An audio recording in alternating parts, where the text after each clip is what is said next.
5th District, Richie King Sr. 6th District, John Kepler. 7th District, Gina Owens. 8th District, Kirk Pfeiffer. 9th District, Roger Hillegross. 10th District, Lori Bowman. And the 11th District, Tom Ellison. Thank you all.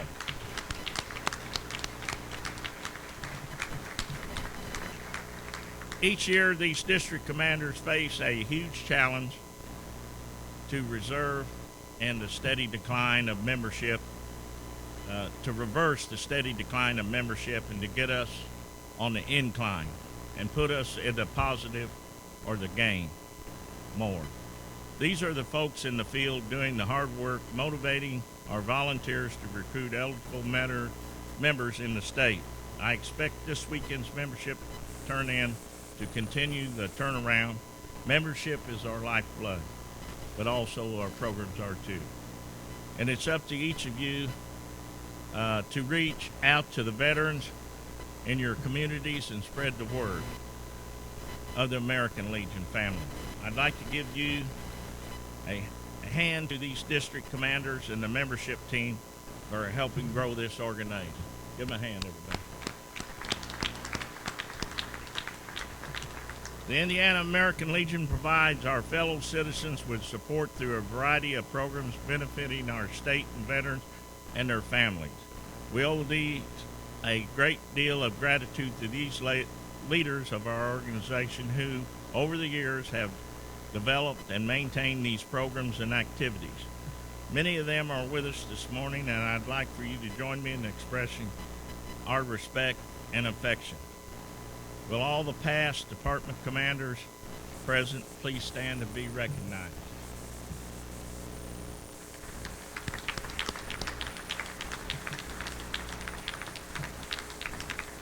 Another group of distinguished Legionnaires we'd like to recognize are all our past national in the audience today. With their representation at the national level over the years, these Legionnaires have kept our department on the forefront of the national issues and represented the department well over the years. Will all the past national officers please stand, and our recently passed National Commander Jim Couch. Give him a hand.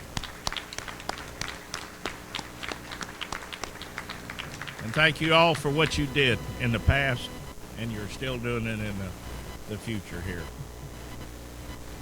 As you're aware, we have a very special, distinguished Legionnaire with us today. I'd like to call our National Executive Men for the purpose, Paul Stewart, of the introduction. Paul.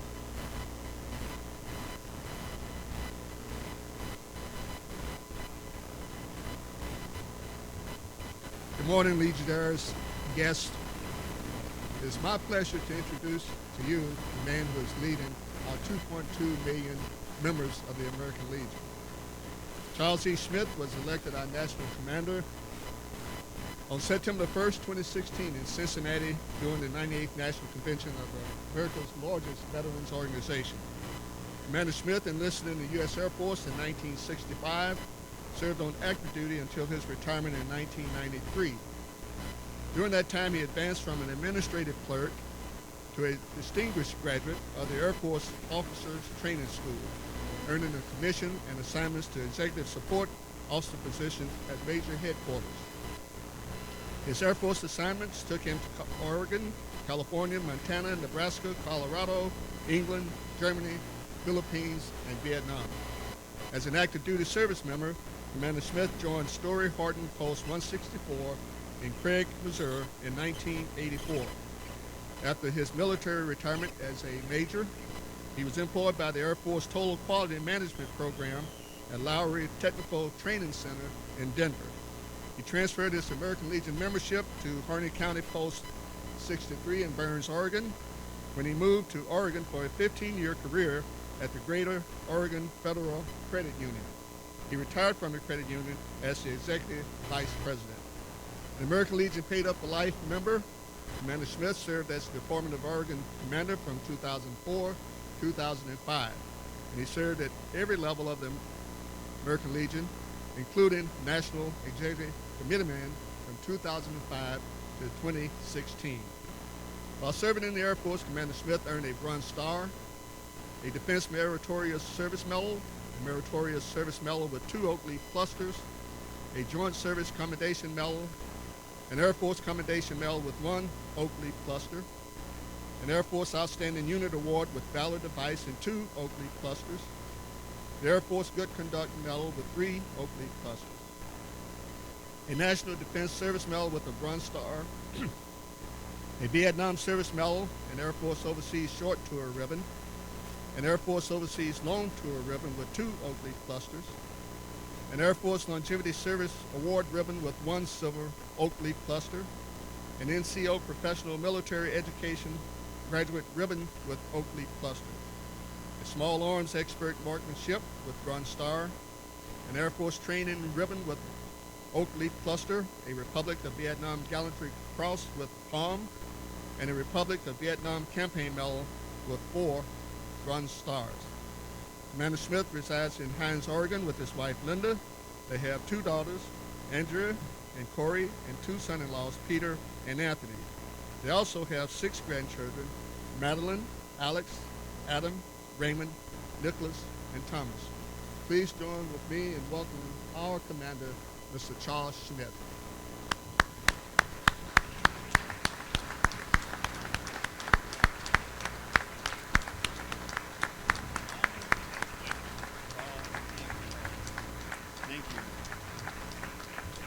Thank you. Please be seated. Commander May and members of the Department of Indiana, which includes the American Legion Auxiliary, Sons of the American Legion, and the American Legion Riders. It's great to be in the Hoosier State, and I hope that let me ask, is there anybody proud to be a member of the American Legion family here this morning? Oh, yes. Absolutely, and I guarantee you I'm proud to be a member of this great organization. And I bring you greetings from 2.2 million members in the American Legion. And I want you to know on their behalf that each and every one of you are important to this organization. And we appreciate everything each and every one of you do. And I think I can safely speak on behalf of President Mary Davis of the Auxiliary and Commander Jeff Frayne of the Sons that they also appreciate your service. And that's to the Auxiliary and the Sons. We belong to a great American Legion family. And do not let anybody else tell you otherwise. We are a fantastic organization because it is you, the members in this family, that make it so great.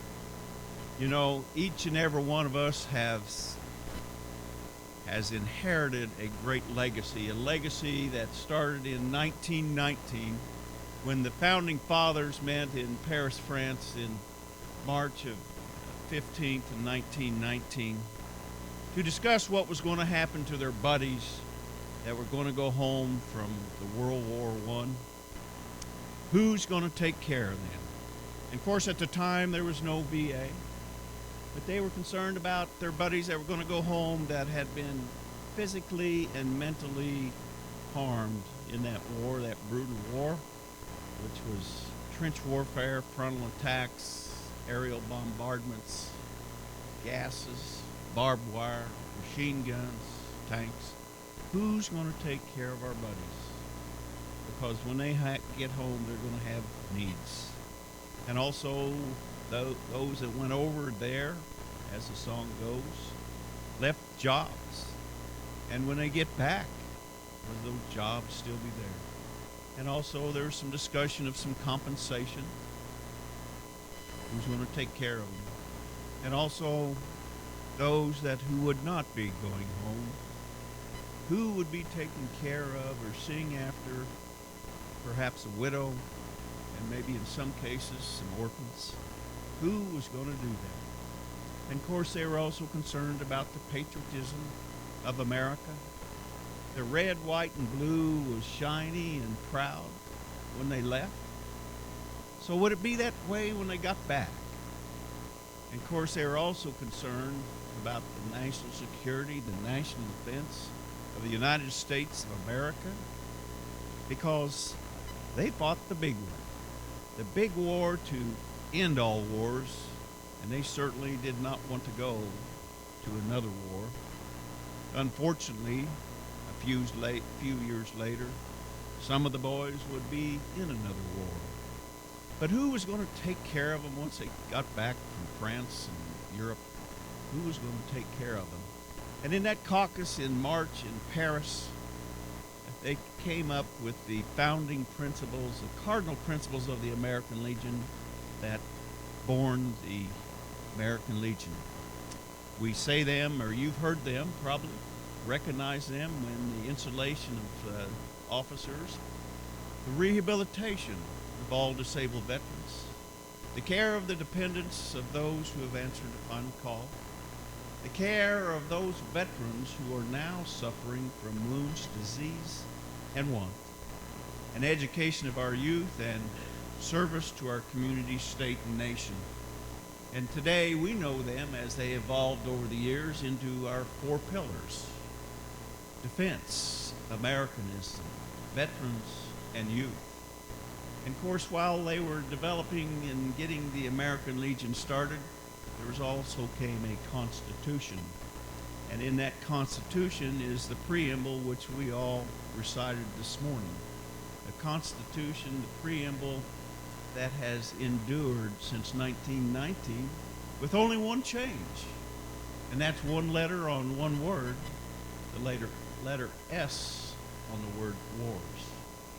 And I think together, if I call them the three P's, the principles, the pillars, and the preamble, they define our values and our causes. They define who the American Legion is, what we do, and for whom we serve.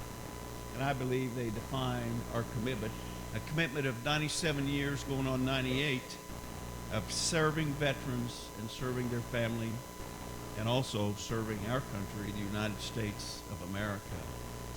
So today, you and I have inherited that legacy that still lives on. And it's our responsibility to carry the legacy forward, which just happens to be my theme this year: carry the legacy forward.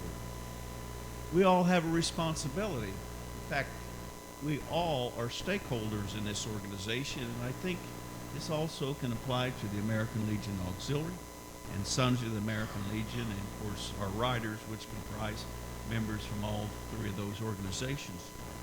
We all hold a membership card. And with that membership card comes a voice and a vote. And also with that membership card comes a responsibility. A responsibility to make something good happen for our American Legion family. And that card also makes us a stakeholder in this organization. And the stakeholder, I recall in my younger days of hearing the commercial on TV of get Prudential Insurance and own a piece of the rock. Anybody remember that? I know we're all fairly young, so maybe we don't. But own a piece of the rock. Well, let me tell you, as cardholders in the American Legion family, we own something more precious than a piece of rock. For we own a piece of tradition, history, values, service, and sacrifice to America. And I think that's pretty special. But we have a responsibility to make something good happen, getting involved in our host units and squadrons and be a part of that. And part of that, carrying the legacy forward, making something good happen, and also accentuate the positive. You know, we talk about making something good happen. We got some of the greatest programs that youth could ever want. We've seen in Cincinnati at the opening of our convention, you see the 5 or 6 youth champions up there on the stage. I tell you what, every time I go to a national convention, it makes my heart bulge with pride that somebody out in a post, a unit, or a squadron took the time to make sure that some youth in their community had an opportunity. And of course, those youths up there on that stage took the opportunity. I don't know if you, those of you who are in Cincinnati, recall, for instance, the oratorical champ. Wow. That young man, I thought when he spoke, someday he's going to be on the floor of the United States Senate or the House of Representatives. Never know, he might even be in the Oval Office. But somebody gave him an opportunity. And of course, when I was in Tennessee earlier this summer, the young man that was the boys' state governor down in Tennessee, he was the boys' nation's president. And when I heard him in Tennessee, I thought, wow, where did they find that young man? You know, he's probably going to be on the Senate floor too, or in the House, maybe in that Oval Office too. But somebody somewhere gave those kids an opportunity. I always like to share the story, and I know some of you may have already heard it, but share it not because it's from my department, but in August 2015, I was at Ground Zero with the then National Commander Helm. And we were waiting for the arrival of 4 bicyclists that were arriving at Ground Zero.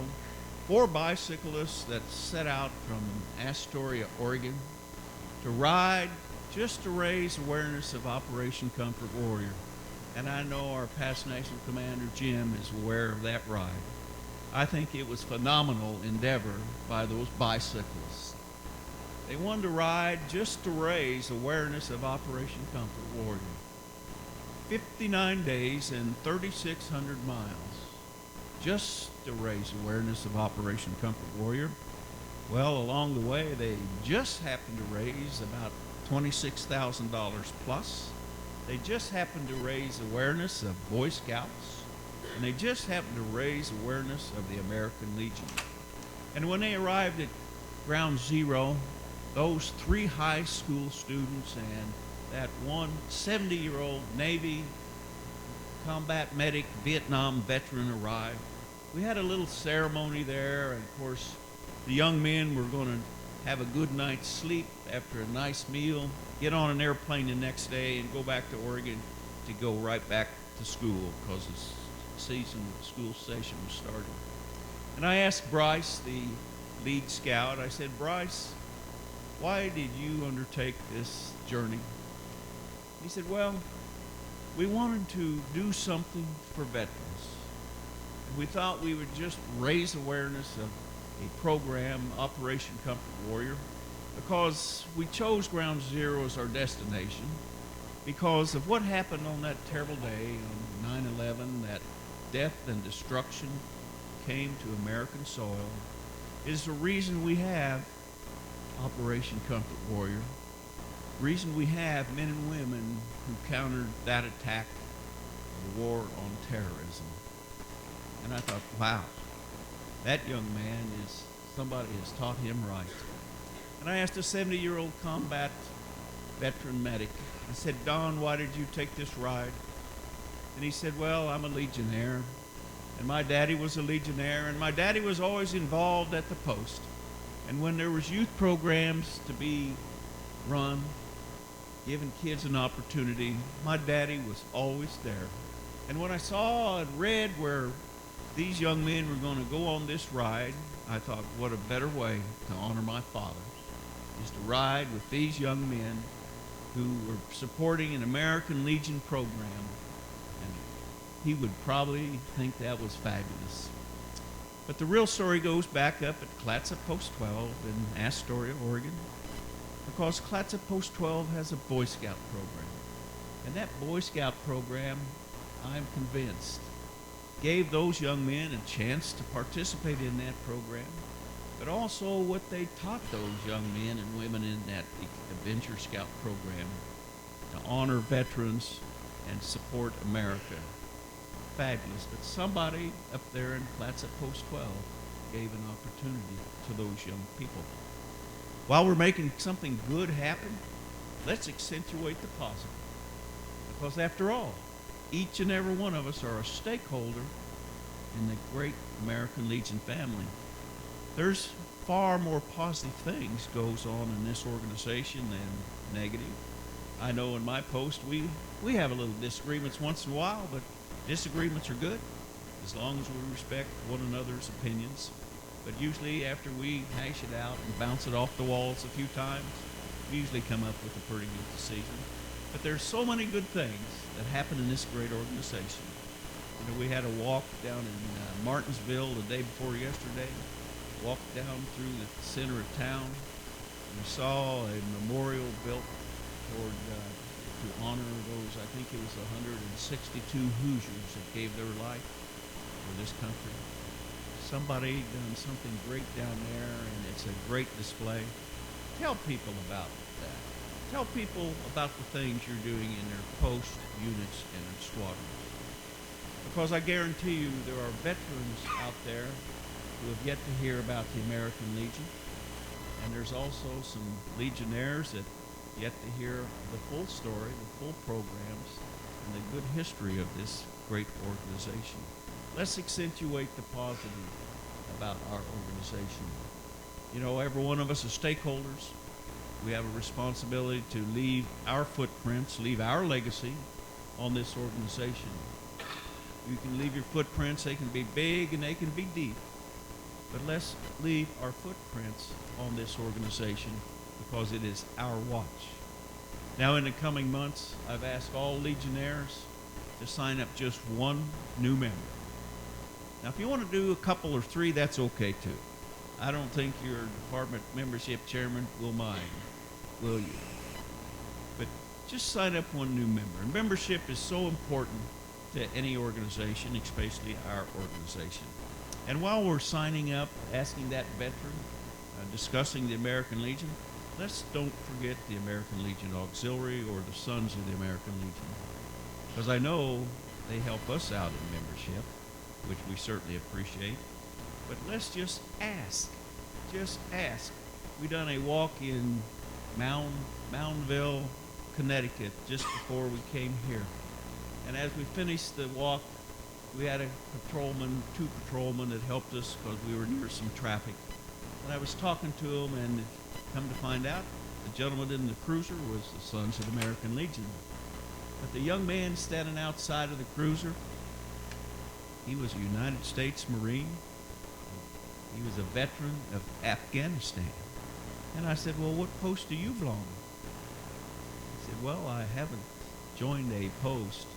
And I said, you haven't joined a post yet, right? And he said, that's right.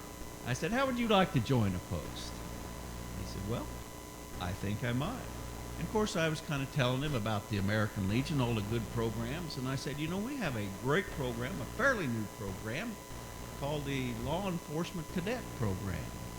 That's fairly new and rapidly growing, at least in my department. And he kind of lit up on that. And I said, you know, there might be a niche for you there. So we got the past National Vice Commander to come over, and we found a post for him, and sure enough, he's a new member. You know, you never know where you're going to find a member. But membership is important because it strengthens our voice. And when we go to Capitol Hill, we want a loud voice. You know, just recently, H.R. 5620 passed that the American Legion supported, and that was to modernize the appeals claims process. And we had a call of action there, and it passed the House. But now it's got to go to the Senate. And I'm not too optimistic that it will get to the Senate based on what's ahead of us in the final months of the 114th Congress. As you know, a lot of the Congress has gone home last week because many of them are running for re-election. And then, of course, we have next month, we have a presidential election. And then after that, we have the holiday season. So I don't know how much work that the Senate will do. But I've asked our legislative staff, if that bill reaches the Senate, we're going to have a call to action and let them know that there are 2.2 million Legionnaires that are ready to harmonize in support of that bill. to take care of those veterans who have been waiting not only months, but been waiting years upon years. In fact, about 80,000 of them have been waiting more than 5 years to have their claims adjudicated. This modernization process will kind of expedite that process, but yet give the veteran full justice in his claim or her claim to get it adjudicated. A veteran should not have to wait months, years upon years upon years by not having their claim adjudicated. So pay attention to our legislative center on our webpage of that bill and other bills relative to our causes, our veterans, and our country, because we are a stakeholder in this organization. Also, I'd like for you at your post to expand your programs to give more youth an opportunity to participate. My little post, we do Boy State, and over the years we've had 2 young men that, because they had those programs on their personal resume, which by the way will follow them for life, Boy State, oratorical, Boy Scouts, baseball, or whatever, that gives them an up on their peers, because many of their peers do not participate in them programs, and those are the ones we give an opportunity to do so. We've had 2 young boys that have got accepted in the United States Air Force Academy. The first one has already graduated through pilot training and has been boring holes in the sky for a number of months. The second one is in pilot training. And a couple of weeks ago, I happened to open Facebook up, and there he was. Milton is taxiing in an aircraft, getting ready to park the plane in the chalks. His first solo flight. And we talked about that in our post meeting. I said, look what we made happen. We gave an opportunity to Milton, and he ran with it. He was in Boy State and also in our oratorical. But we made an opportunity happen. And when we make an opportunity happen, good things happen. And of course, we need membership that support those programs in our post units and squadrons. And also we need membership, because membership brings in revenue not only to our post, but our department and our national organization as well. And the stronger we are, the better we're going to be. So let's work for membership. I do have a project this year, and it's twofold. We've been taking care of veterans and their families since 1919. So we have a program called Temporary Financial Assistance, a program that gives cash-free grants to families with children. And children is a qualifier here for this grant. A family that has fallen maybe on hard times that a parent or parents or even a guardian is unable to provide support for such things, quality of life things as shelter, food, clothing, maybe school needs, maybe medical needs. A grant that will help them through tough times. And this past year, the American Legion has assisted in over $600,000 just to help those families, but more importantly, to help the kids of America. Secondly, I would like to raise monies to keep our service officers fully trained, because we have men and women coming back from Iraq and Afghanistan that have needs, service-related or service-connected, that need to be attended. And if they need to file a claim, then they need a fully qualified, fully knowledgeable service officer to help them with that, to develop their fully developed claims. So hopefully it will go through the first time without coming back and forth for additional information. But however, not all claims are approved. A lot of claims are denied. And when they are denied, a veteran has the right of appeal. And of course, their claims goes from this pile to this pile. A claims appeals pile is huge. It has been mounting up, as I said earlier, for years. When they have the appeals process, they need a highly trained, skilled service officer to do that, to represent them, to get that claim adjudicated. So that is why it is important to have our service officers fully trained to help those veterans. Now, in Washington, D.C., in our office, we currently have 18 service officers working on those appeals claims for Legionnaires and for veterans. But if we need to apply more service officers on duty, then perhaps we would have the funds to do that, to take care of our buddies, take care of our veterans in their time of need. Of course, we have Hurricane Matthew that's raising havoc on our East Coast, and I'm sure our National Emergency Fund will be challenged once again.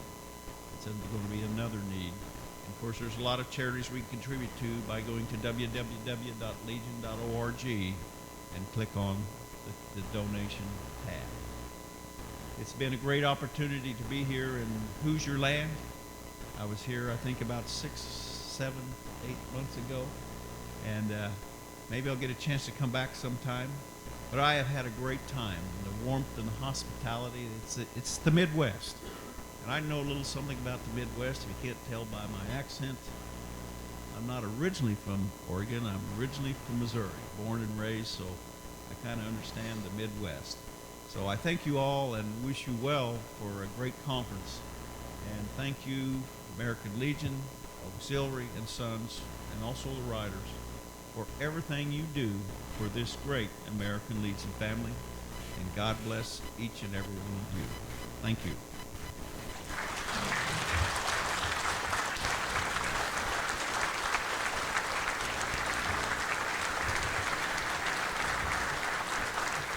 Thank you, Paul. Thank you, Commander.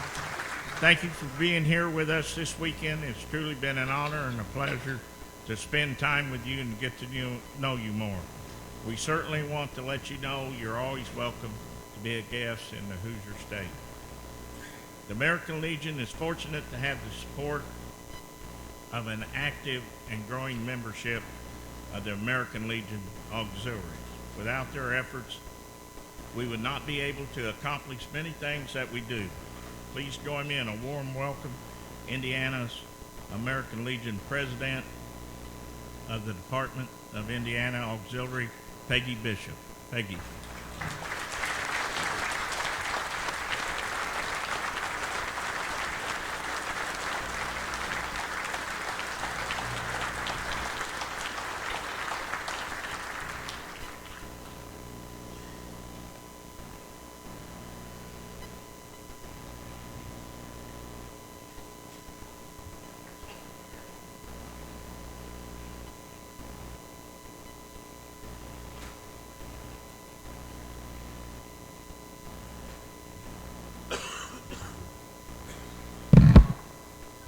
Okay. Everybody laugh now, okay? Thank you very much, Commander, for allowing me to come this morning. I just want to say hello. I hope you have a wonderful conference. As you know, we had our conference last weekend. We had over 300 ladies. We had a wonderful time. One thing I have found with the Department of Indiana, we know how to work hard and we know how to have fun. And I hope everybody that was there last weekend enjoyed it. I know I did. So if you would allow me, though, I'd like to introduce some of my officers that are with me today. First of all, I have President-elect Judy Morris.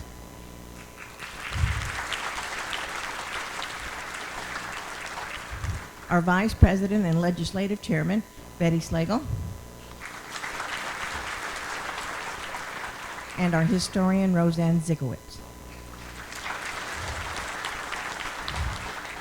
We are looking forward to working with all of you, along with the Sons and the Riders, to have a wonderful year. And as you've all heard today, membership is important. So let's get out there and see what we can do. Thank you.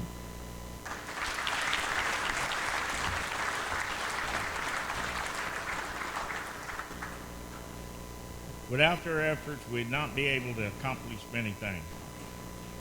Thank you again, Peggy. Good luck to you and the Ladies Auxiliary as you continue to support the American Legion organization. Indiana is the home to the largest active and successful detachment of the Sons of the American Legion. In fact, they're the largest SAL we've ever seen in the Department of Indiana today. In addition to supporting our department's activities, They are constantly ranked at the top of the national membership and activities they do. We're proud of this group of outstanding citizens. Please welcome their leader of the Indiana SAL Detachment, Commander Joe Schultz. Joe.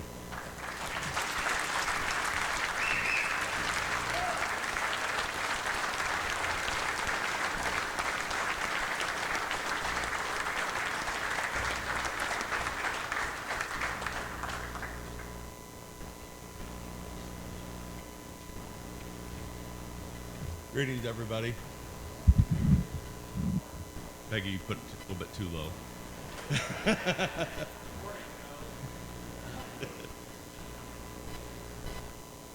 Commander May, President Bishop, department officers, past national commander, scouts, Schmidt, legionnaires, auxiliary, and fellow sons. Thank you for allowing me to be up here today to bring everyone greetings. First off, from the Sons, I'd like to thank all of the veterans here today for the service, not only to our nation, but to our great organization.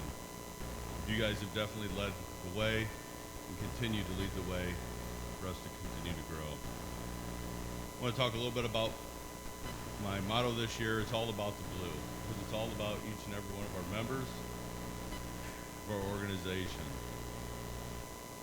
And by that, we need to better train our members. One of the things that I set out, we wanted to have a newsletter.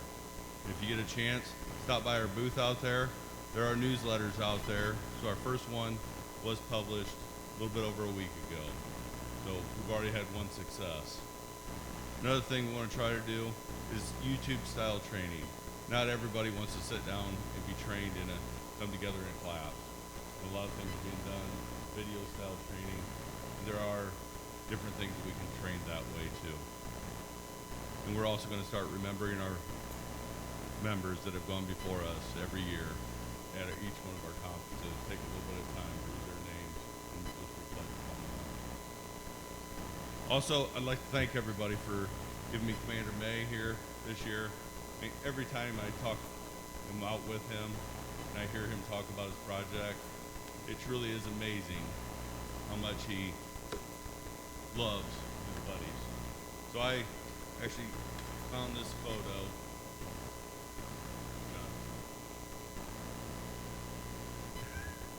Anyways, here's a photo that I found for him from 1932. It'll be up here on your screen here. There you go. I mean, every time I hear him talk, it is about his buddies. He's trying to take care of his buddies when he's out there with the iPads. In that picture, he says 1932, and it still means so much today. And from the Sons, we'd also like to donate $2,500 to your project.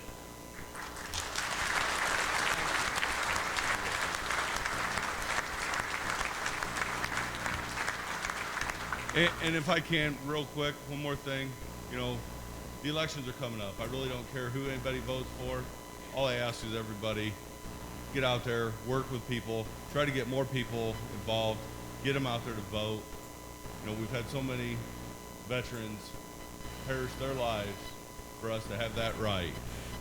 It's so sad. Even if you don't want to vote or somebody doesn't, remind them about those people that lost their lives so that we could do it. And let's not waste their life. Let's get out there and vote and use that right. Thank you.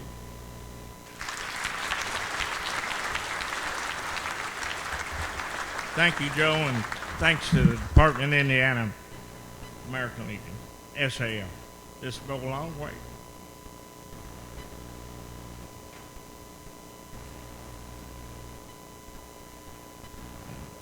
You represent the finest SAL that has to offer in Indiana, and very proud of our son. Thank you for the fine job that you're doing and our fellow sons are doing in the American Legion, in the state of Indiana, and also in the nation. Our next guest recently took over as the convention contest chairman after having worked closely with the contestants over the years and having worked closely with others in the color guard competition. He is here this morning to formally recognize our 2016-17 Department Championship color guard. Please welcome Convention Contest Committeeman Dan Lee. Dan.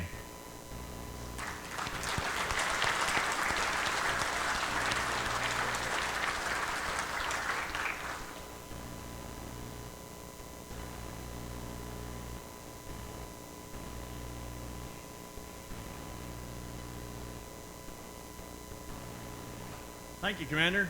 I am pleased to call on our champion color guard team, 7 Districts Bloomfield Memorial Post 196. This unit is led by Larry Dent. Larry, please bring your team to the platform to be recognized.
Thank you, Commander. That completes the presentation. I want to take this opportunity to thank you for allowing me to serve as chairman of the convention contest and encourage as many posts as possible to send their color guards to next year's competition.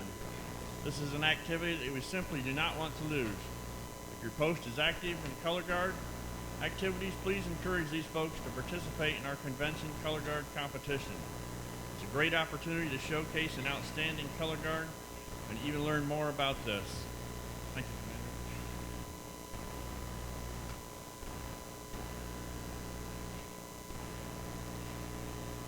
I'd like to take this moment to show you all a video of a unique event that a post 510 color guard did earlier this year at Fort Wayne in August of, last year with the KISS band.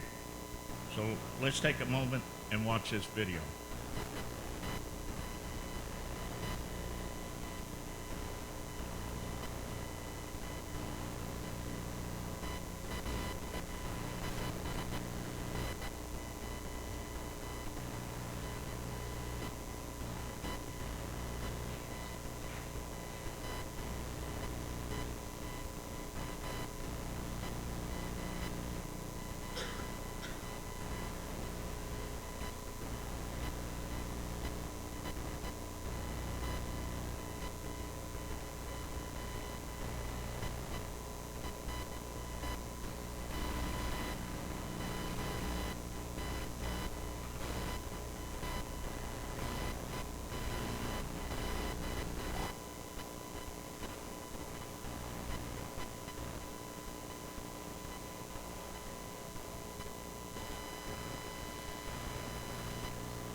Okay, hopefully many will know but the little clip is this color guard here was invited to the KISS group, very famous rock band was in Fort Wayne, and they were asked to come and present the colors at this function. So let's give them a hand.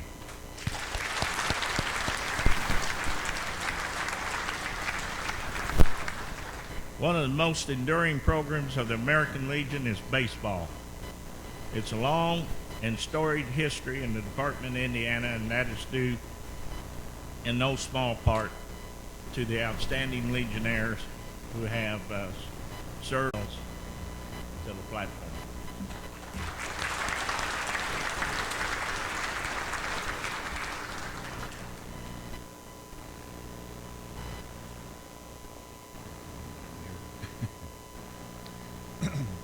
Mr. Commander, I'd like to thank you for appointing me as your state chairman on behalf of myself and my executive committee. We'd like to thank you very much, and we appreciate the appointment. Thank you, Doctor. It is my privilege to recognize the Indiana's finest student athletes, one who has measured the difficult task of combining outstanding performance on the playing field and outstanding performance in the classroom. The A.D. Phillips Scholarship Award, presented annually to the player in the state tournament who excels at the game, demonstrates extraordinary sportsmanship and in his final year of Legion baseball eligibility. The award was presented during the tournament awards ceremony in August.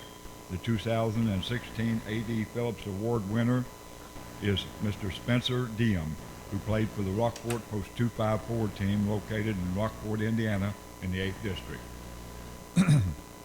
I have another announcement for an outstanding student athlete who was honored by the department this season. He is the 2016 Department of Indiana Baseball Scholarship winner. How about a round of applause for Joseph Gallatin from the 10th District team sponsored by Muncie, Indiana, Post 19.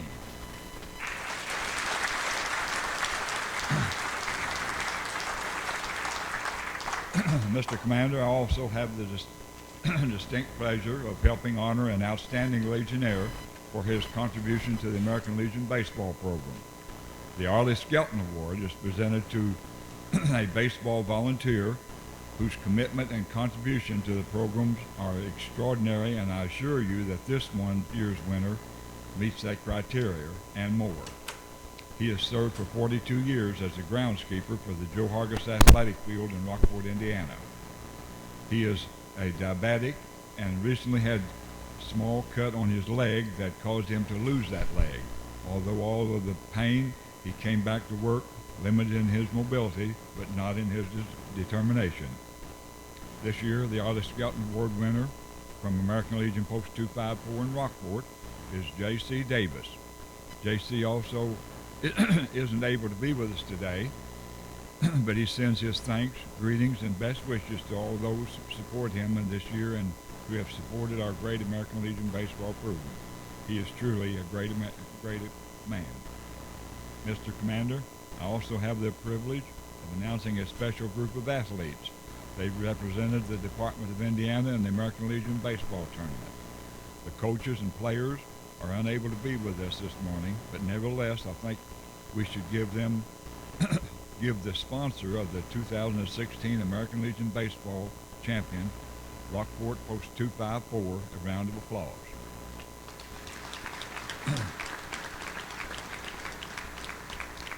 Our champion is from the 8th District.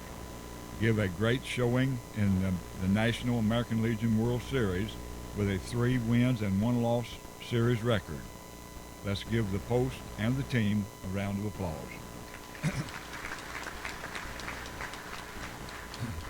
I'd like to say that the team from Rockport came in, they said that we came in 3rd.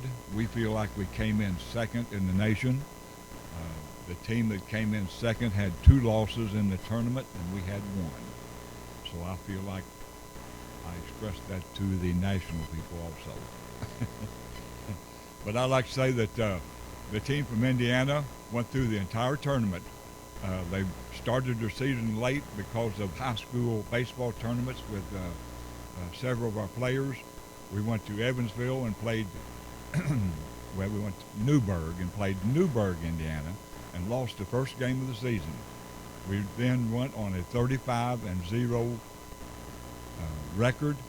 We went through all of our season play, all of our tournament plays, the state champion, the national regional, the World Series, and when we got to the last game coming into the World Series, we lost by a score of 4-1 to the team that they say is second.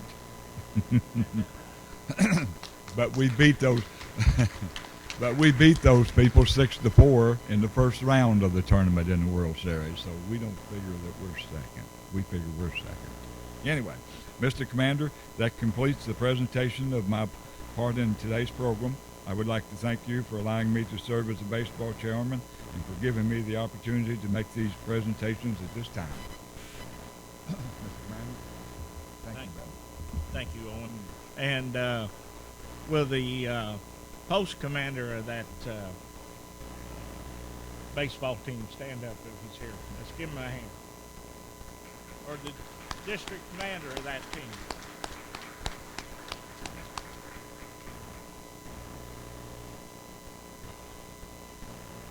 Thank you, Owen. Baseball is not the only sport popular among the American Legion. Golf has been its followers too, and I'd like to introduce one of them this morning. He's the chairman of the department golf tournament. He also serves as your department assistant finance officer, and he's here to introduce the winners of the 2015 tournament. So please welcome American Legion Post 89 in Seymour, Indiana, Jim Tracy.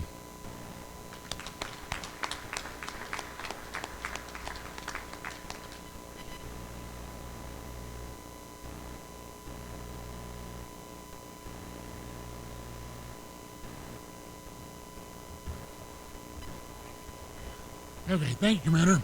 Appreciate this opportunity to announce the winners of the tournament. They don't get a lot of recognition, so if you're here, any of the winners are here, please stand up as I announce your name. First, I want to thank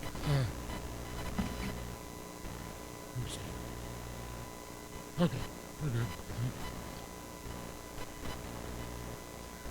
The trophy winners. The post commander winner was John Renfro from Post 65 in Richmond. The past department commander was Bob Newman of Post 178. We're not going to tell your score, Bob. You're welcome. The father-son team was Gerald and Kevin Hastings of Seymour Post 89. The senior champion, again, was Al Juergens from Post 65. The Silver Eagle was and the tournament champion was again Bob Cretenstein of Post 89. The Golden Eagle winner was Philip Bauer of Post 230. And the SAL winner was Jim Snyder of Squadron 73.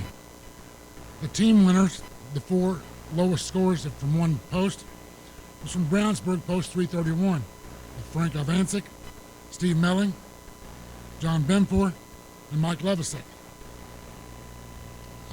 We had a really good time on the state golf tournament, and it's an opportunity for any post with a small amount of work to make some good money for their post and for their programs. So thank you, and thank you, Commander, for allowing me to serve. You're welcome.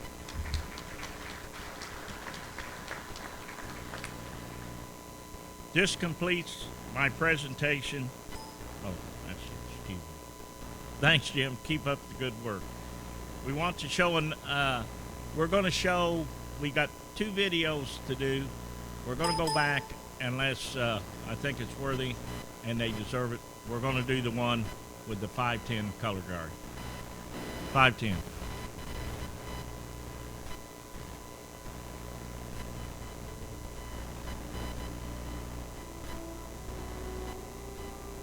I'm commander of the historic Fort Benjamin Harrison, Post 510, and I am also a member of the Color Guard. And we support all events, small, large. We do government events, Blue Star Banner, Family Blue Star Banner. We do Little League Baseball. We do parades. We've done parades. and we've done family reunion events. So we do all events. Anyone who asks us to present the colors, we'll be happy and willing to do that. Tonight, we are going to KISS concert at the Allen County War Memorial Coliseum in Fort Wayne, Indiana. And we're going to present the colors on stage with the KISS band. We're going to enjoy doing that, but our main goal is to present the colors, and then we're also going to enjoy the concert as well. We get requests all the time from all type of events, and you feel good about yourself, and you can take away a lot from that. The color is a living entity. The national colors represent who we are, and it's a living entity, so we do it to represent our nation. I still get chills almost every time I post the colors or I present the colors. It's a lot of pride and respect, and I love doing what I'm doing.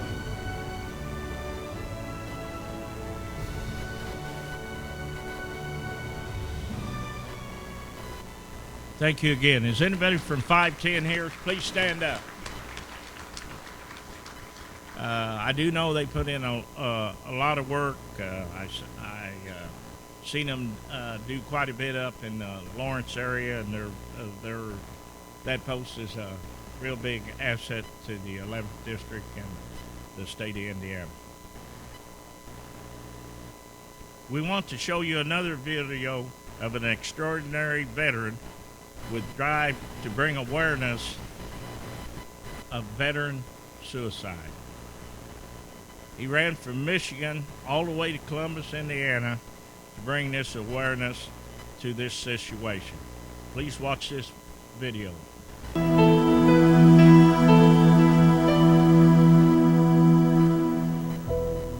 I am a United States Marine Corps veteran. I'm running 300 miles from Pentwater, Michigan to Columbus, Indiana in 9 days. The 22 American veterans that commit suicide every day that suffer with PTSD, I want to help fight to get that number down to 0 eventually. It's a huge issue that it's not being addressed, I don't think, as well as it should be. And this is how I think I can contribute to get the word out and spread the word and let people know what's going on and possibly help. All the donations I do receive will go to the Chris Kyle Frog Foundation. So everything that wasn't used towards the run itself, the necessities, will go to that foundation. I know I couldn't have done this without all the support that I've had. There's been more than one day I felt like I just couldn't go on because of how I feel physically. I just know that what they're going through is way worse than what I'm going through right now.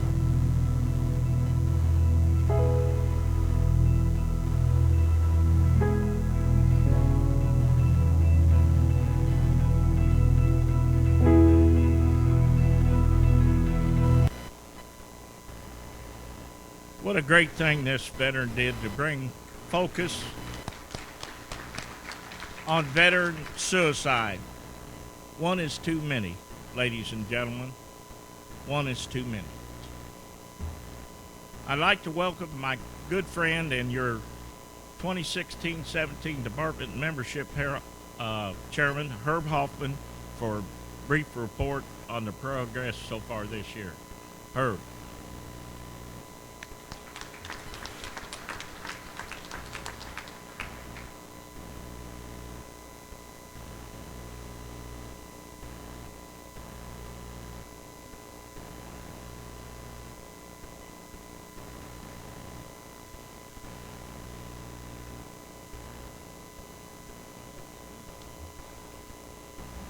Good morning, Legionnaires. I wasn't really told that I had to speak this morning, but while I'm here, you all know I love membership. I've got a good audience. We're still out there working. I'll have better numbers for you. We're going to make our national quota, but we're going to still continue to shoot toward that 62% that we need for Department of Indiana. So all of you, please, when you return to your districts and your posts, keep reaching out for those cars. They're out there, folks. We've got some good programs.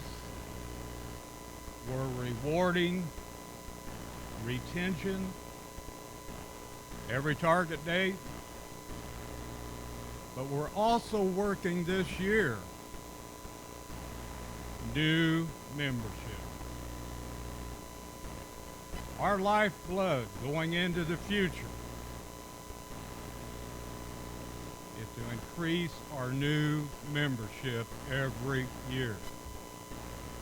The Iraqi, Afghanistan veterans, those that served in the Persian Gulf, they're our future. We need to reach out to them at the post level, the district level, and make sure we contact them and welcome them aboard the American Legion. I look at a lot of faces out here in the audience today that I know, and I know you'll help me and the Department of Indiana continue our search for these new veterans. And with that, thank you, membership. Thank you, Legionnaires. We'll have better numbers this afternoon. Thank you.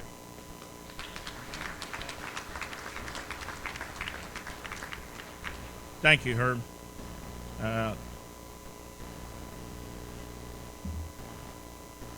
Ladies and gentlemen, I want to call to you our Boy State Director, Bob O., and Enrollment Chairman, Jack Cook, for the purposes of our Boy State presentation this year.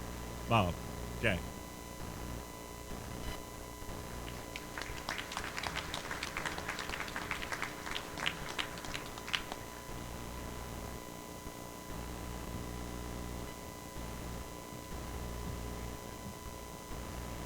Thank you, Commander, and wait till Jack gets up here. Yeah.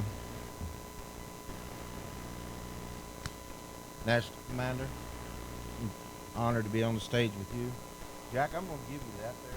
Step down from the lower section of the stage. And ladies and gentlemen, Jack here has been our department enrollment chairman for many years, and Commander, you done tore everything up. And throughout all of his endeavors and work with the enrollment process, it boils right back down to the post. How many out in here in the crowd this morning are maybe post Boy State chairman? How many's done it? And you guys at the post report back to our district enrollment chairmen.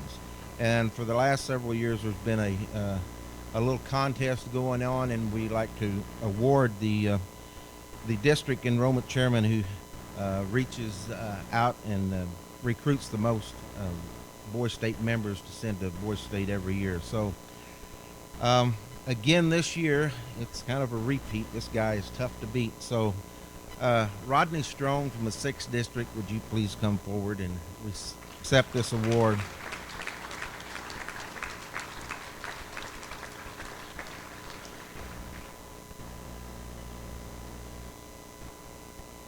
Jack's going to step over and do another position this year as we get a new enrollment chairman, so I thought it was appropriate for Jack to, his last part of business, to present this award to Rodney. Now, this is a challenge to the other 11th district enrollment chairmen. Rodney, hang on just a second.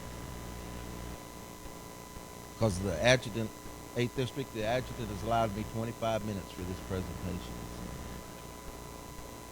Yeah, you did. You forgot, yeah. But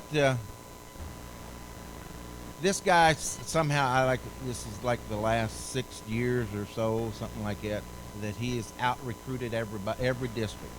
And it's not by just a few. He gets out there, he beats us by some of us 10, some of us 20, some of us 30. So I know he doesn't like to give trade secrets, but Rodney, would you like to come up here and let out some of those secrets? Because we got some new enrollment chairmen this year.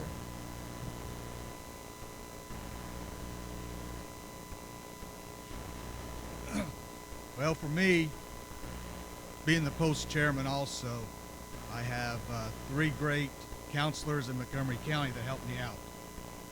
Our post sends 10 delegates, and I work with the other post chairmen in our district, and I really encourage them to go talk to their counselors. If you can find that niche or person in that school, work with them. It could be the teacher. I've got some teachers in different areas that help out. I've done this. I enjoy it. It's a great program. You never know what Hoosier Boys Stater will be one day. But just go talk to the counselors. If they won't, talk to somebody. We all know somebody in the schools that we can talk to. Get in there and talk with them. This is one of the best programs we have, and they're the future.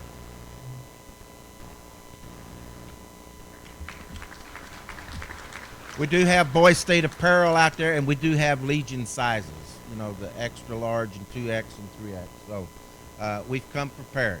Thank you, Commander, for allowing me this time. Give him another hand. That's a tremendous program. I also want to highlight a follow-up story shared about a Hoosier Boys State delegates regarding what they experienced this summer. Well, tonight, 3 Hoosier teenagers believe they were brought together for a specific reason this summer at a statewide conference sponsored by the American Legion. The young men are talking about the life or death situation they face, and Eyewitness News reporter Emily Longnecker tells us what they learned because of it. This building was the first Legion headquarters. 2 months ago, the young men you see walking around Indy's American Legion Mall were complete strangers to one another. Letters from home, and all that stuff. Today, they share a bond, an understanding some their age may not yet realize, that life can change in an instant. And I'm thankful that I get to wake up every day and go see my friends and go to school. That might not even be the case, though, for 18-year-old Cole Walker, had he never met Josh Walston and Sean Batcha. Without them, I wouldn't be sitting here today. Nothing about their meeting at Hoosier Boys State, a week-long American Legion conference in June to study government, seemed out of the ordinary. That all changed on day 3, during a softball game. And we were coming into the dugout, and I told my counselor that I felt dizzy, and I just collapsed. I honestly thought he was just passing out because he was dehydrated, because it was hot. But within a few seconds, it was pretty evident that that wasn't the case. They didn't know it at the time, but Cole was in sudden cardiac arrest. He would later learn 90% of people don't survive it. I thought that if we don't do anything, this kid's gonna die. Just told everybody to stand back, and Sean said he was a lifeguard, so I just asked for his help. Josh, a cadet on his local fire department, started CPR. Your hands work way faster than your mind. You just do what you're trained to do. When EMTs got there, They were surprised that Cole was in as good of shape that he was in for the severity of his condition. Most folks don't survive this. Cole spent the next 10 days in the hospital recovering. He has an internal defibrillator now, in case his heart stops again. If my heart stops again, then it'll shock me back and it'll start it again. Doctors still aren't sure why it stopped in the first place, but Cole hopes to be back playing sports soon. I'm just going to live a normal life, the life I would have lived before. A life Cole knows he has these two to thank for. I definitely feel like this is an orchestrated event. I feel like I was put in the right place at the right time, and I feel like God's really used Josh and Sean to save my life. A life at just 18 years old, Cole realizes is precious and not to be taken for granted. There is a purpose for my life, and I'm going to try to fulfill that. Emily Longnecker, Channel 13, Eyewitness News. Emily, what a great story. As for Cole, he is thinking of going into the ministry. Josh plans to take an EMT course. In fact, the American Legion gave him $1,000 to help cover the cost. As for Sean, he wants to study engineering. All three say they plan to stay in touch. Good luck to all of them. Well, tonight, three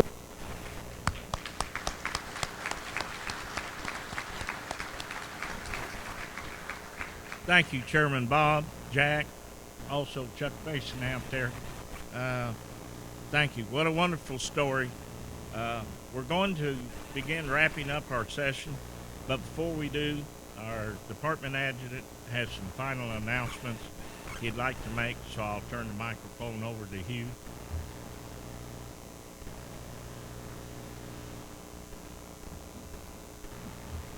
Yeah, but they're working on their aim. You know, the way I've been doing this for a long time, as most of you know, and normally we don't wrap these sessions up till about 10 o'clock. So the way I look at it, I got 35 minutes. All right. Apparently the way I look at it and the way you look at it are not the same. So let me get started. I'll try to make this quick, but I do have several things I think are going to be important to you. Number one, Joe Schulte has handed $7,500 over to the Indiana Veterans Emergency Transition System. That's $7,500 plus the $5,000 the Finance Committee authorized yesterday, and the $5,000 matching fund that will be considered by the Children's Education and Welfare Fund today brings that total of new money to $17,500 plus the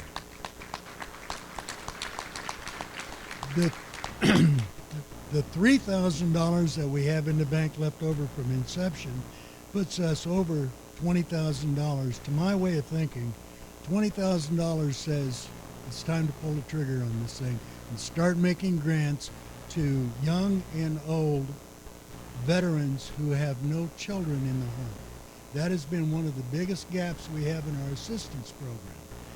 How we do it and what we ask for in exchange for the assistance, all of that remains to be seen. But with $20,000 in the bank and the commander out there, and everywhere I've been with the commander, he's asked for support of this. We're about to do something that got started 3 years ago. And it actually got started at the National Convention when past Department Ken Hilton and Commander Couts brought to our attention the fact that we could buy and raffle pistols, commemorative pistols. And the interesting thing about that was the commander wanted to do it. We didn't have any authority to do it, so he came to the department adjutant and says, "What do you think?" And I said, "Well, I think we ought to go ahead and do it and we'll bet against the come. We'll get these pistols and we'll start selling chances, and by golly, we'll cover the cost." And we did. But a shout out to Commander Hilton. It's taken 3 years to get this thing off the ground, but we're getting it off the ground. And there are going to be a number of veterans and legionnaires out there whose lives are changed. Which brings me to We Change Lives. That's a catchphrase that's not just a phrase, it's a fact. And it has resonated, and I'm going to talk in a few minutes about a couple of the ways we use that. But We Change Lives, that's very real. You just saw a young man whose life was changed it's just impossible to put into words how his life was changed, because without what happened and without the American Legion, he wouldn't have a life. If that ain't a change, I don't know what is. But anyway, I wanted to say that, and I wanted to shout out to Commander Hilton, because his courage, his vision, and his encouragement is what led to this. Thank you, Commander.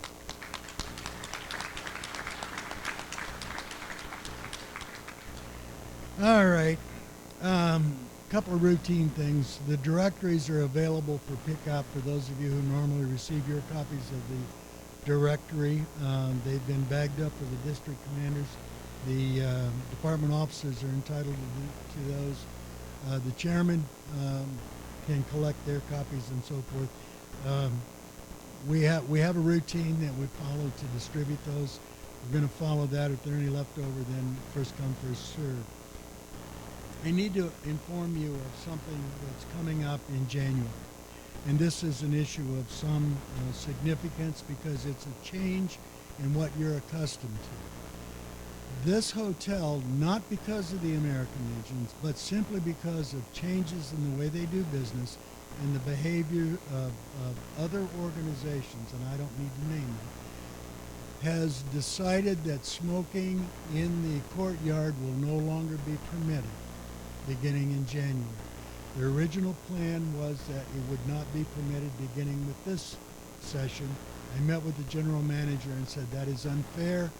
We can't have them show up and announce a change at the time. He agreed to wait for enforcement until January. That has a lot of moving parts, as you can imagine. How does it affect your hospitality rooms? How does it affect where you put your tents? At first glance, I thought we could move your tentage and your gathering spots to the parking lot side, but no. The hotel will not block off those parking spaces, and they will not, they cannot allow smoking within 8 feet of the doors to the rooms. So it's going to take some work. It's going to take some effort on our part to come up with a way to meet the requirements of the hotel and to meet your interest if you're a smoker. I don't think it's insurmountable. I think it's going to be a challenge, but we will announce that regularly and routinely as we make progress in that.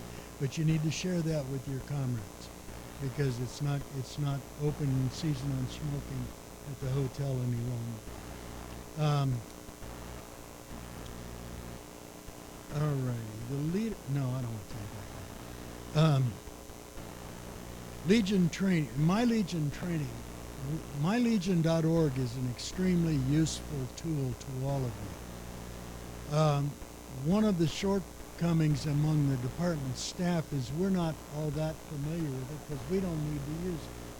We use a different set of systems that allow us to get the information that we need. But on the 21st and the 22nd of November, the afternoon of the 21st, the morning of the 22nd, we will close the department headquarters, and the entire staff and the staff of the Department of Illinois will undergo orientation and training on mylegion.org. So we will not be in the office to answer your inquiries. So make a note that you don't show up. I don't like it when you show up and we close. We try to be there when we say we're going to be there. So on those 2 days, shortened hours, the benefit to you is that at the January conference, we will work with the national headquarters staff that is responsible for mylegion.org, and we will conduct training here for any one of you at the post level who would like to learn how to use and cut a tremendous amount of your workload down. November 21st and 22nd. I want to tell you about Legion Day at the headquarters, September 11th. Many of you were there. I think our turnout was about 350 of our folks. We dedicated we did groundbreaking for the Indiana Military Veterans Hall of Fame, which will be sited on a portion of the property that the Department of Indiana owns in Lawrence. I don't know how many of you know, but past National Commander Jim Couts was inducted into that Hall of Fame as part of the inaugural class. I think it was 3 years ago, was it? So we're interested. Now, we're not giving away property. As you know, we are allowing for a multi-year, $1 a year lease for the Hall of Fame to be located on our property, and we have an opportunity to develop the property around it, which will give us an opportunity, I believe, to put a gathering place on the property, however you want to characterize it, as a pavilion. But it also will give us an opportunity to create a memorial grove in the surrounding property for benches and landscaping and so forth, for people who come and visit those people who are honored, or the memory of those who are honored in the Hall of Fame. We'll give them a place for more of an experience. But that is not my decision. That is a decision as plans come forward. We will bring it to the leadership of the organization. Leadership will say yes, no, change, whatever. But that's in the long term. But at that Legion Day, we received 2,500 members new members or renewals turned in. We just had a really good time, and I think it's important that you all consider us doing this again moving forward. at about the same time every year, but we're gonna simplify it a little bit. I spoke with Commander Couts, who was the driving force behind this weekend, and I said, I think we tried a little too much. I think we bit off more than we could chew. We had a 5K run, we had dedication, we were competing with 9/11 ceremonies throughout the state. We can do it better, but if we don't do it again, it becomes a failure. And we're not going to fail. We got off to a rough start. We're going to do it again, do it better, and we'll keep on doing it better with your support and your encouragement. The one negative I have, and I would be not honest with you totally if I didn't share this with you. We offered all 11 districts an opportunity to have booths and displays, and only 7 participated. I think that's I think that needs to be correct. All 11 districts should come with their best foot forward. So we'll be working on that. We had another special day. We had Colts Day at Legion Day at the Colts during I forgot what visiting team. The Chargers, yeah. Did they win or lose? They beat us, didn't they? No, Colts won. Good. I'm happy to know that. That's rare. It doesn't happen a lot this season. We had 272 members of the American Legion who bought a ticket to that football game and showed up early in the day and went out on the field and carried a really big flag out in front of almost 70,000 people. That's tremendous. The maximum number that the Colts can accommodate is 400 people holding the flag. I sure think that we ought to be able to get 400 people out there. Never been done before. This is our 5th year. Every game has a group that comes out to do this. We have been the most consistent, and we have had the largest turnout, but I think we ought to have the record turnout that nobody else can beat. So look for announcements for next football season. Let's get 400 people. And the Colts will think we're heroes because we will have sold 400 tickets for them. Can't go wrong with that. Tonight's party is going to be a 1950s style sock hop. I am not taking my shoes off for anybody, but you all can do what you want to do. Starts at 8 o'clock. I think we open the doors at 7:30. It doesn't do any good to show up at 7:29 because we're not going to let you in. Okay, we got to get set up. So you can come at 7:29 and bang on the door, but we'll be inside still setting the tables. So just wait. Come on in. There's plenty of room. Thursday night, the 13th of this month, we will do our 3rd webcast. We will be casting information on programs. John, what else are we going to talk about? Stand up and speak up.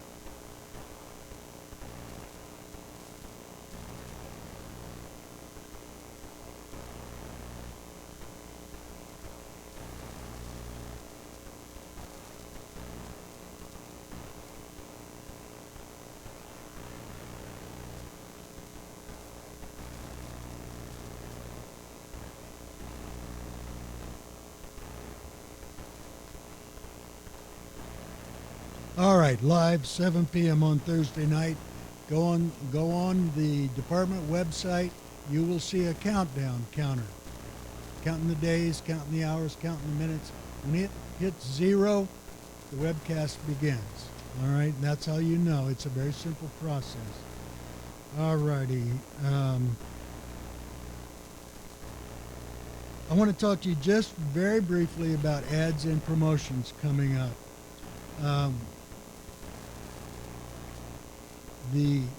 Have any of you seen the commercial with Adam Vinatieri? Adam Vinatieri, you want to show it? Go ahead.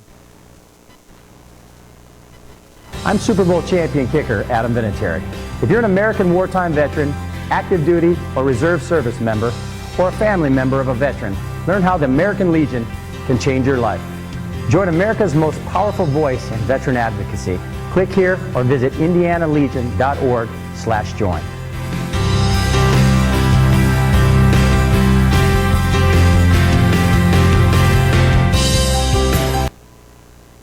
Now, I don't want to say anything, but I think it's all clear to you that Adam Vinatieri is the oldest NFL player in the league right now. So somehow that seems appropriate for us, right? Great guy, great program. That commercial will be on Fox News and CNN throughout the presidential election season from this point until this interesting, shall we say, election is over. So if you're a Fox News fan or you watch CNN, you'll be able to see this from time to time. We have done some targeting of post 9/11 veterans with this commercial, which actually will begin, I'm not sure exactly when, but sometime soon. There is a Discovery Channel documentary called Taking Fire, and it is basically a documentary on the experiences of our younger comrades in combat. It's live footage, and many of you will be interested in seeing it. It's hard to watch. It's hard to watch because these kids take some incredible risks and find themselves in some very interesting real-life combat situations. So if you get an opportunity to take a look at that, it includes body camera footage and tapes of the 101st Airborne Division in Afghanistan. That's all part and parcel of our communication and promotion activities. We change lives, and you see that up there. We change lives. What does that mean? You know, the question I just asked is the question that we want consumers of that line to ask. What do you mean you change lives? This is huge. This opens dialogue almost immediately. Anytime somebody sees it and we say we change lives, even the most skeptical will say, how do you guys change lives? You know, and you guys, you ladies, you're off to the races. Tell them how we change lives. Answer that question. Tell them. Big ways like we saw at Hoosier Boys State, in the small ways that are just too many to mention. Anyway, those are my announcements. I don't take questions at this time. I know, everybody wants to. The commander wants me to remind you that the Indiana University and Penn State football game is the 12th of November. Free tickets are available online to any member of the American Legion who wants to help fill the stands for that woeful football program. I'm an IU graduate, by the way, but I get away with saying that. Okay. It's been woeful since 1948, except in 1968 when they went to the Rose Bowl. And I had already been thrown out of the university by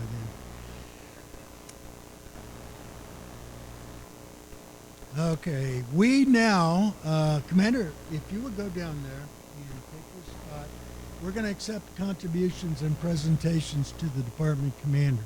So anyone who has a presentation that they'd like to make to the commander or to any of our programs and activities, line up over here, my right, your left, and we'll have a parade of presentations. I would like very much if you would slowly and distinctly say who you are, where you're from, what organization, what post, what squadron, what unit you represent, the amount of the money that you're contributing, and the purpose for which you want it placed. So I can keep a record and tote it up. So come on down.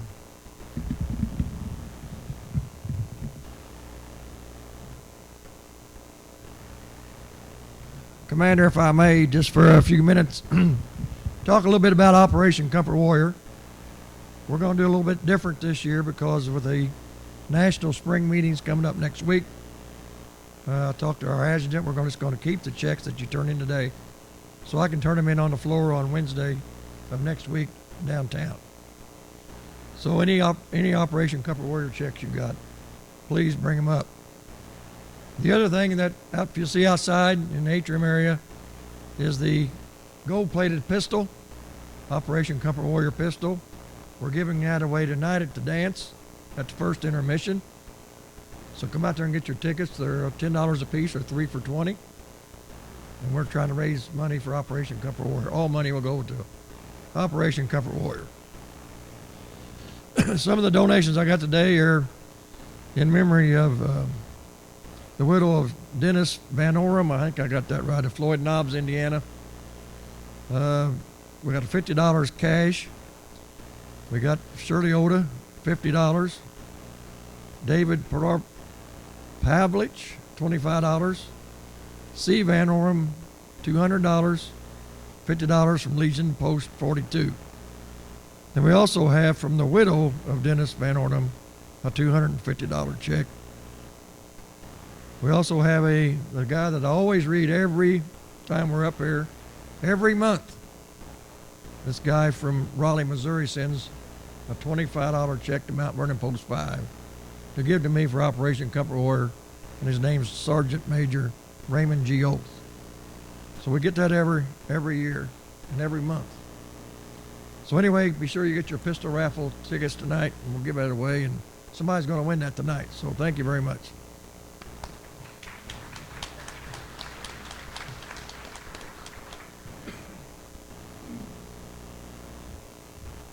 Commander, Kurt Pfeiffer, 8th District Commander. I'm the 8th District Commander. You're the Department Commander. On behalf of Post 390 Branchville Correctional Facility, they could not be here today. $1,000 for Operation Comfort Warrior.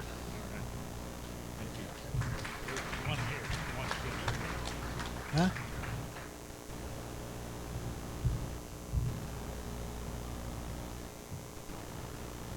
Commander Ron Byerly, Post 200, $500 to the Indiana Veterans. Thank you.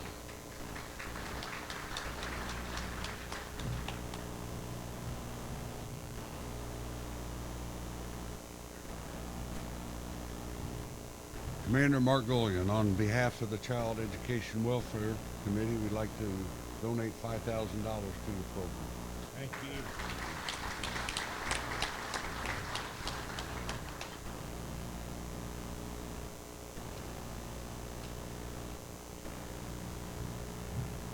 Commander Bob Schnell from Speedway Post 500 Riders. I have a check today for Operation Comfort Warrior for this young man right over here in the amount of $11,178. Thank you.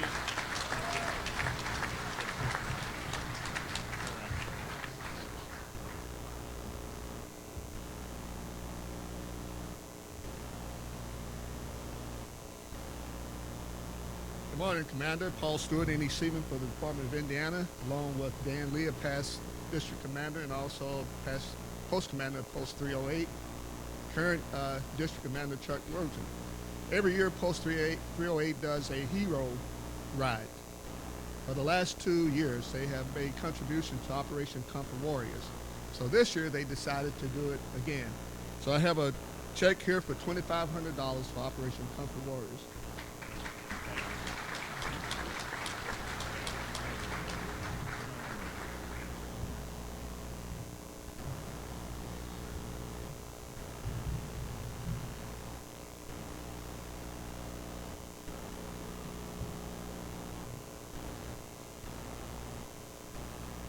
You know, again, I want to say thank you for all what you do for Operation Comfort Warrior.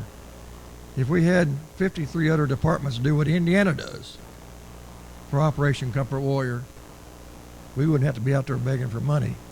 Indiana has raised this fiscal year alone, so far, $117,000 for Operation Comfort Warrior.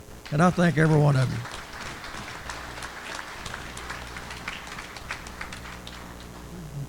We had a total of $20,828 contributed today. That ain't shabby. $500 to the Veterans Home, $5,000 to the Indiana Veterans Emergency Transition System, which is the Commander's Project, and another $15,328 to go to Operation Comfort Warrior. Again, very, very good. Thank you all very much.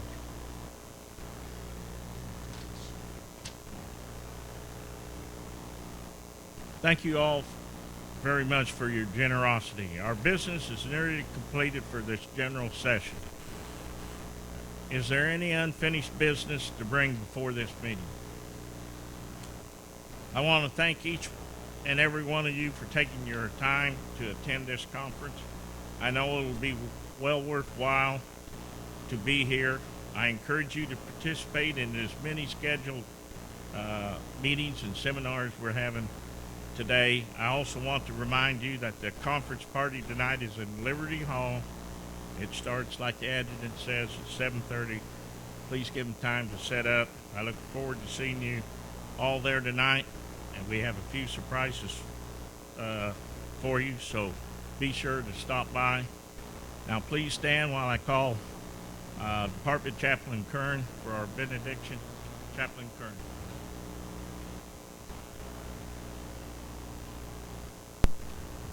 Shall we be in an attitude of prayer?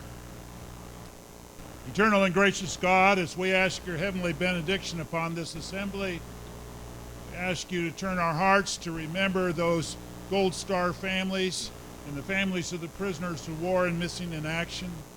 These families know the ultimate sacrifice for the cause of freedom. We pray your blessing upon them and your encouragement of them as they carry that burden. And as we gather at this time, we are mindful, as we were notified earlier, of the elections coming up. And while we do not endorse, we do have enthusiasm. We pray that you would encourage us so that the veteran vote and the veteran family vote would be large, and that you would guide us diligently to make the right choice, that we might affect the future, not only for us, but for our families. Now send us forth that we would carry high the banner of the American Legion, and we would serve you well, that we might return once again to give you glory.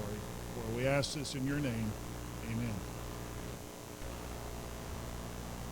Thank you, Chaplain Kern. With the colors being in place, right hand salute. 2. I declare this general session adjourned. Please report to your scheduled meetings. Have a very good day today, and thank you.